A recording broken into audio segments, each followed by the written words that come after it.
এবার বিয়ে সারলেন সবচেয়ে বড় ইউটিউবার মিস্টার বিস্ট। হাঁটুগেড়ে প্রেমিকাকে প্রস্তাব দিচ্ছেন বিশ্বের সবচেয়ে জনপ্রিয় ও বড় ইউটিউবার জেমি ডোনাল্ডসন ওরফে মিস্টার বিস্ট। 6,40,00,000 অনুসারীর সঙ্গে ভাগ করে নিচ্ছেন সেই মুহূর্ত। প্রথম দেখায় অনেকে মনে হয়েছিল বিভ্রান্ত, ভেবেছিলেন এটাও হয়তো বিস্টের কোনো কন্টেন্টেরই অংশ, কিন্তু তা নয়। সত্যি এবার বিয়ের পিঁড়িতে বসতে যাচ্ছেন এই ইউটিউব তারকা। দীর্ঘদিনের প্রেমিকা থিয়া বয়সনের সঙ্গেই বাগদান ছেড়েছেন মিস্টার বিস্ট।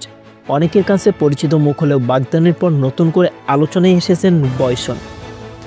কাকে বিয়ে করছেন বিস্ট, কি তার পরিচয়, এই নিয়ে চলছে নানান চর্চা। সাবস্ক্রাইবারের দিক থেকে বিস্টের ধারে কাছেও নেই মিসেস বিস্ট। দক্ষিণ আফ্রিকার বাসিন্দা থিয়া বসবাস করেন যুক্তরাষ্ট্রে। তিনিও একজন গেম স্ট্রিমার ও কন্টেন্ট ক্রিয়েটর। এদিকে বাগদানের বিষয়টি নিশ্চিত করেছেন বিস্ট নিজেই। জানিয়েছেন পারিবারিকভাবে নিজস্ব দ্বীপে সারতে চান বিয়ের মূল আনুষ্ঠানিকতা। বিস্ট আর থিয়ার প্রেমের সম্পর্ক দীর্ঘদিনের। সম্প্রতি এই জুটিকে মিস্টার বিস্টের নতুন সিরিজ বিস্ট গেমের রেড কার্পেট ইভেন্টেও একসঙ্গে দেখা গেছে। নেটফ্লিক্সের জনপ্রিয় সিরিজ ফুড গেম দ্বারা অনুপ্রাণিত এই শোতে 1000 প্রতিযোগী $5 মিলিয়ন পুরস্কারের জন্য প্রতিদ্বন্দ্বিতা করে। ছবি জঙ্গনের এ পর্যন্তই। পরবর্তী আপডেট পেতে আমাদের সাথেই থাকুন। ধন্যবাদ।